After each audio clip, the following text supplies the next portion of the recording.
இன்னைக்கான காணொலியில ஒரு முக்கியமான விஷயத்தை தான் பார்க்க போறோம். மொத்த மிடில் ஈஸ்டுமே ஒரு மிகப்பெரிய பதட்டத்துல இருக்கு.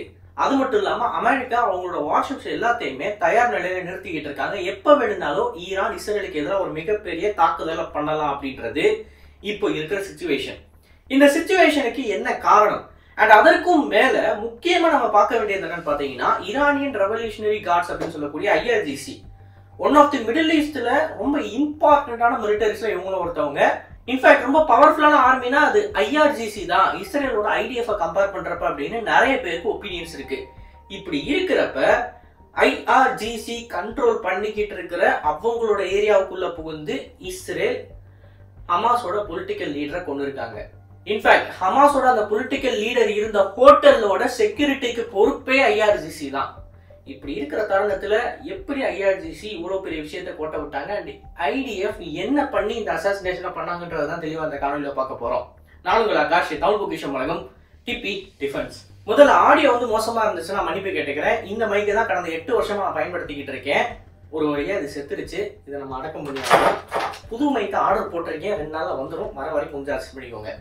ஓகே, முதல்ல ஹமாஸோட பொலிட்டிக்கல் லீடரை எப்படி அசாசினேட் பண்ணாங்க, உலகம் இதை எப்படி பார்க்குதுன்றதை நம்ம புரிஞ்சுக்கணும். 2 விதமா இப்போதைக்கு உலகத்துல இருக்கிறவங்க கருத்துக்களை தெரிவிச்சுக்கிட்டு இருக்காங்க. ஒன்னு என்ன அப்படின்னு பாத்தீங்கன்னா ஈரான் சைட்ல இருந்து சொல்லக்கூடிய கருத்து, இன்னொன்னு என்ன அப்படின்னு பாத்தீங்கன்னா அமெரிக்கா மற்றும் இஸ்ரேல் சொல்லக்கூடிய விஷயங்கள். ஈரான் என்ன சொல்றாங்க அப்படின்னா, இஸ்ரேல் ஒரு ஏர் ஸ்ட்ரைக்கின் மூலமா இந்த ஹமாஸ் தலைவரை கொண்டு இருக்காங்க அப்படின்னு ஒரு கருத்து ஒண்ணு வைக்கிறாங்க. ஏர் ஸ்ட்ரைக்னா ஃபைட்டர் ஜெட்ல இருந்து மிசைல் ஏவி அந்த ஹோட்டல்ல கரெக்டா அந்த தலைவர் இருக்கக்கூடிய அந்த ரூம்ல அடிச்சிருக்காங்க இஸ்ரேல். இது ஒரு மிகப்பெரிய கிளைம். இன்ஃபேக்ட் இந்த அளவுக்கு ஒரு டார்கெட்டை துல்லியமா அடிக்க முடியுமா அப்படின்னா இதுவரைக்கும் உலகத்துல யாருமே பண்ணது கிடையாது. இப்போதான் முத இஸ்ரேல் பண்ண ஒரு காரியமா நம்ம இதை எடுத்துக்கணும். ஏன்னா அந்த அளவுக்கு டார்கெட் அவங்க நாட்டுல இருந்து ரொம்ப தூரம் தள்ளி இருக்கு அண்ட் அந்த டார்கெட் இருக்கிற ரூமை மட்டும் கரெக்டா தூக்கி இருக்காங்க. அந்த அளவுக்கு அக்யூரேட்டாவும் இருந்திருக்கு அட்டாக். ஸோ இது வரலாற்றுல முதல் முறையா இப்படி ஒரு டார்கெட்டட் அசாசினேஷன் ஆஸ்ட்ரேக்கின் மூலமா நடந்திருக்கு அப்படின்றத நம்ம எடுத்துக்க முடியும்.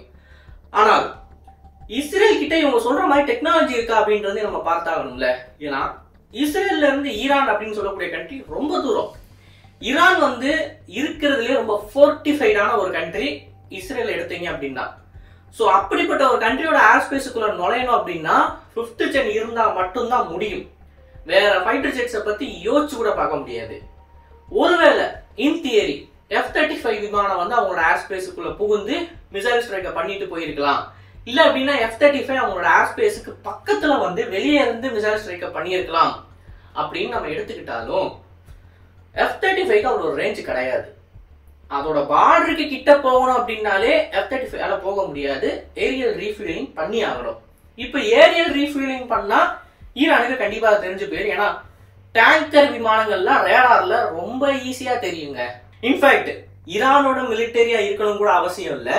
நீங்களும் நானும் இன்டர்நெட்ல போய் ஃபிளைட் ரேடார்ல பார்த்தோம் அப்படின்னா இப்போ எத்தனை ஃபியூல் டேங்கர்ஸ் அங்க மிடில் ஈஸ்ட்ல பறந்துகிட்டு இருக்குன்றத நம்மளால பார்க்க முடியும். ஸோ ஒரு ஃபியூல் டேங்க் மூலமா ஏரியல் ரீஃபில்லிங் பண்ணி F-35 அவங்க நகர்த்தி கொண்டு போனாங்கன்னா அது ஈரானுக்கு தெரிஞ்சிடும். அப்படி ஏரியல் ரீஃபில்லிங் பண்ணாம அவங்க கொண்டு போறதுக்கு இருக்கிற ஒரே வழி இஸ்ரேல் கண்டுபிடிச்ச ஒரு புது யுக்தி தான். அந்த யுக்தி F-35 இருக்கக்கூடிய ஒரு எக்ஸ்டர்னல் ஃபியூல் பார்ட்.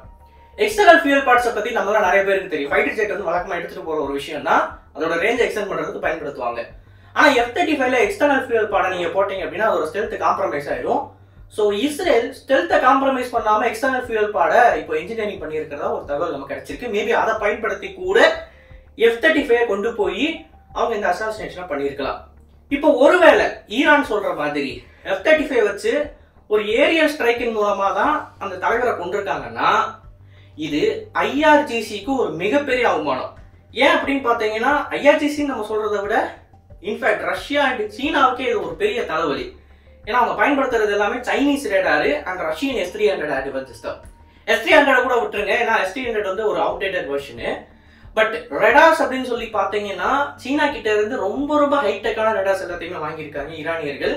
அது எதுவுமே F-35 டிடெக்ட் பண்ண முடியல அப்படின்றது இப்போ அவங்களுக்கு ஒரு மிகப்பெரிய அவமானமா தான் இருக்கும்.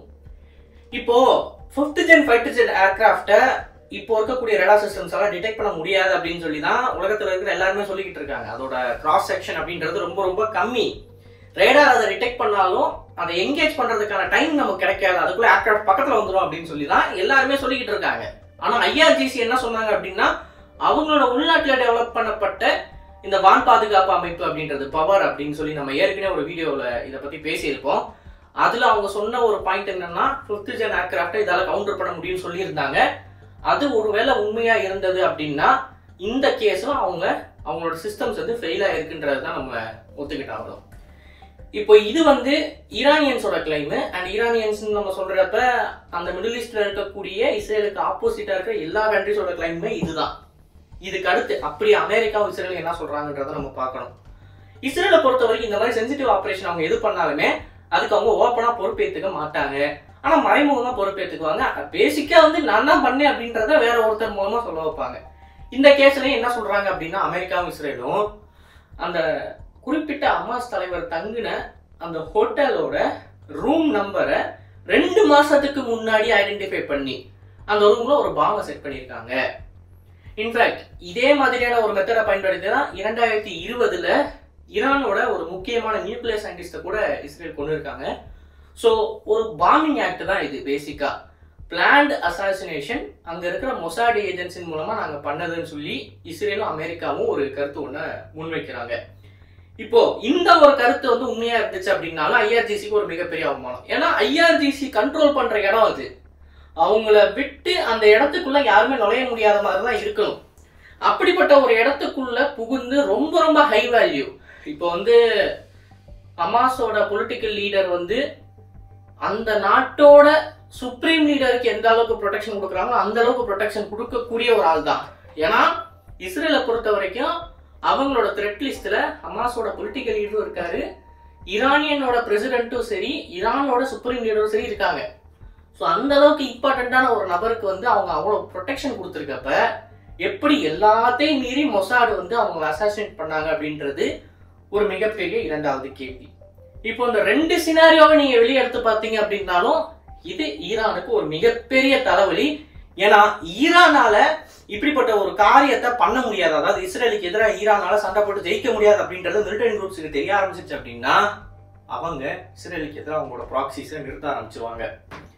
ஸோ இப்போ ஈரான் வந்து ஒரு பதிலடி கொடுத்தாங்க. அந்த சினாரியோட தான் அவங்க இருக்காங்க. எப்படி பதிலடி கொடுப்பாங்க? அதுக்கு முன்னாடி இஸ்ரேல் பண்ண இந்த காரியத்துக்கு உலக நாடுகள் என்ன கருத்து கொடுக்குறாங்கன்றத நம்ம பார்த்தாகணும். இப்போ எம்பசி அட்டாக் நடந்தப்ப ஓப்பனா உலகத்துல இருக்கிற முக்கால்வாசி கண்ட்ரிஸ் வந்து அப்போஸ் பண்ணாங்க, இன்க்ளூடிங் இந்தியா. நம்மளுமே வந்து வருத்தம் தெரிவிச்சோம், இதை இஸ்ரேல் பண்ணிக்க கூடாதுன்னு தான் சொன்னோம். இப்போ அந்த சினாரியோவை பொறுத்த வரைக்கும் ஈரான் அதுக்கு ரிட்டாலியேட் பண்ணப்ப இஸ்ரேல் வந்து டிஃபெண்ட் தான் பண்ணிக்கிட்டாங்க, அஃபென்சிவ் ஆக்ஷன்ஸ்ல இறங்கல. ஏன்னா உலகமே இஸ்ரேலுக்கு எதிராக இருந்துச்சு, இன்க்ளூடிங் யூரோப்பியன் நேஷன்ஸை நான் சேர்த்து தான் சொல்றேன். பட் இந்த சம்பவத்தை பொறுத்த வரைக்கும் இஸ்ரேலுக்கு எதிராக வெறும் ப்ரோ ஹமாஸ் மற்றும் ப்ரோ ஈரானியன் கண்ட்ரிஸ் மட்டும் தான் கருத்துக்கள் தெரிவிச்சிருக்காங்க. அதை தாண்டி வேற யாருமே எந்த கருத்தையும் தெரிவிக்கல. UK தெரிவிக்கல, யூரோப்பியன் யூனியன் தெரிவிக்கல, America, south Korea, Japan, India, இந்த மாதிரி எந்த ஒரு கண்ட்ரியுமே இதுக்கு அப்போஸ் பண்ணல. துருக்கி, ரஷ்யா, சீனா மாதிரியான கண்ட்ரிஸ் மட்டும்தான் ஸ்ட்ராங்கா அவங்களோட கண்டெம்னேஷனை தெரிவிச்சுக்கிட்டு இருக்காங்க. இன்ஃபேக்ட் துருக்கியை வந்து ஒரு படி மேல போய் டெல் அவீவ்ல இருக்கக்கூடிய அவங்களோட எம்பசியோட பிளாக பாதியா இறக்கியிருக்காங்க. பாதி கம்பத்துல பறக்க விட்டுருக்காங்க இதை கண்டம் பண்ணி. ஸோ அந்த அளவுக்கு இவங்க கண்டெம்னேஷனை தெரிவிக்கிறாங்க. ஆனா இது வந்து வெறுமனே அமெரிக்காவோட எதிரிகள் மட்டும்தான் தெரிவிச்சுக்கிட்டு இருக்காங்க, தவிர அமெரிக்காவுக்கு ஆதரவாக இருக்கக்கூடிய எந்த ஒரு கண்ட்ரிஸும் கண்டெம்னேஷன் கொடுக்கல. ஸோ இந்த சினாரியோல இஸ்ரேலுக்கு எதிராக ஈரான் பழைய மாதிரி ஒரு தாக்குதலை பண்ணாங்க அப்படின்னா அதற்கு இஸ்ரேல் மேசிவான ஒரு அஃபென்சிவா நடத்துவாங்க.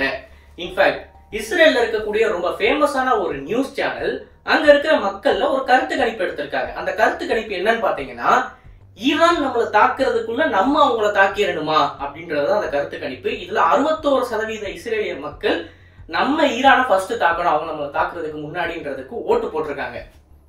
ஸோ ரொம்ப தீவிரமா இருக்காங்க. இப்போதைக்கு அவங்க சைடு வந்து சப்போர்ட் இருக்கு அப்படின்றப்ப ஈரான் அட்டாக் பண்ணாங்க அப்படின்னா இறங்கி அடிப்பாங்க. இப்போ இறங்கி அடிக்கிறாங்க அப்படின்றப்ப அமெரிக்கா என்ன பண்ண போறாங்கன்னு கேட்டீங்கன்னா, அமெரிக்காவும் நெதன்யாவும் வந்து ஃபோன் காலில் பண்ணதாகவும் அந்த ஃபோன் காலில் நம்மளோட ஜோ பைடன் அவர்கள் ஃபுல் சப்போர்ட் உங்களுக்கு இருக்கு அப்படின்னு சொன்னதாகவும் ஒரு நியூஸஸ் நமக்கு கிடைச்சிருக்கு. இப்போ வார்த்தை மட்டும் இல்லாம அங்க இப்போ தியேட்டர் அப்படின்னு சொல்லக்கூடிய ஒரு ஏர்கிராஃப்ட் கேரியர் நிக்குது மிடில் ஈஸ்ட்ல. கிட்டத்தட்ட 95 விமானங்களோட நிக்குது, இன்க்ளூடிங் F-35, F-18 சூப்பர் ஹார்னட்ஸ். இது போக 6 ஆர்லிபர்க் டெஸ்ட்ராயர் போர்க்கப்பல்கள் நிக்குது. இது எல்லாத்தையுமே அவங்க அஃபென்ஸுக்கு பயன்படுத்த வாய்ப்பு இருக்கு, டிஃபென்ஸுக்கும் பயன்படுத்துவாங்க. மேஜரா அமெரிக்கா அஃபென்ஸ்ல இறங்க மாட்டாங்க. பட் இஸ்ரேலுக்கு எதிராக ஏவப்படக்கூடிய எல்லா பாலிஸ்டிக் மிசைல்ஸையும் ட்ரோன்ஸையும் அவங்க இன்டர்செப்ட் பண்ண ட்ரை பண்ணுவாங்க. ஸோ கடந்த முறை எப்படி ஒரு கோஆர்டினேஷன் நடந்துச்சு அப்படின்னு சொல்லி நமக்கு தெரியும். இன்க்ளூடிங் யூகே கூட அவங்களோட யூரோஃபைட்டர் டைஃபூன்ஸ் அனுப்பி 4 யூரோஃபைட்டர் டைஃபூன்னாலுமே அதை அனுப்பி இன்டர்செப்ட் பண்ற அளவுக்கு அவங்களுக்கு சப்போர்ட் இருக்கு. ஸோ இந்த தடவை பிரச்சனை பெருசாகும் அப்படின்றது தான் எல்லாரோட கருத்தாகவும் இருக்கு.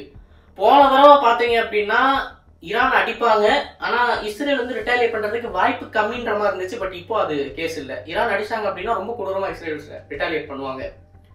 ஸோ இந்த ஒரு சூழ்நிலையில மிடில் ஈஸ்ட் இருக்கிறப்ப ஈரானோட அடுத்த ஆக்ஷன் என்ன அப்படின்றத தான் நம்ம உற்று நோக்கி ஆகணும். ஸோ அடுத்த கட்டத்தில் ஈரான் என்ன பண்ண போறாங்கன்றதை பத்தி தெளிவாக பார்ப்போம். இந்த மாதிரியான செய்திகள் உங்களுக்கு பிடிச்சிருக்கு அப்படின்னா மறக்காம இந்த சேனலை சப்ஸ்கிரைப் பண்ணிக்கோங்க. And one last final point, இந்த ஒரு சேனல்ல உண்மையை பத்தி பேசணும், ட்ரூ ஃபேக்ட் என்ன அங்க நடந்துகிட்டு இருக்கோ அதை பத்தி தான் பேசணும்ன்றது என்னோட மைய கருத்தா இருக்கு.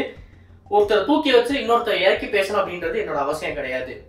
எல்லாத்துலயுமே கரெக்டான இன்ஃபர்மேஷனை கொடுக்கணும்னு நினைக்கிறேன். நான் நினைச்சேன் அப்படின்னா ப்ரோ இஸ்ரேலாவும் நிக்க முடியும், அதுக்கு செட் ஆஃப் ஆடியன்ஸ் இருக்காங்க, அவங்க வச்சு கேபிட்டலைஸ் பண்ண தெரியும். இல்ல அப்படின்னா ப்ரோ ஈரானா இருக்க முடியும், அதுக்கு ஒரு செட் ஆஃப் ஆடியன்ஸ் இருக்காங்க, அதை வச்சு நல்லா கேபிட்டலைஸ் பண்ண முடியும்.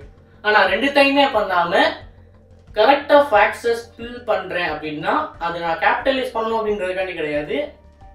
பேசிக்கா ஜியோ பாலிட்டிக்ஸ்ல என்ன நிலவரம் நடந்துகிட்டு இருக்கு அப்படின்றத ராவா நீங்க புரிஞ்சுக்கணுன்றதுக்காண்டி தான். அதை தாண்டி வேற எந்த நோக்கமும் எனக்கு கிடையாது.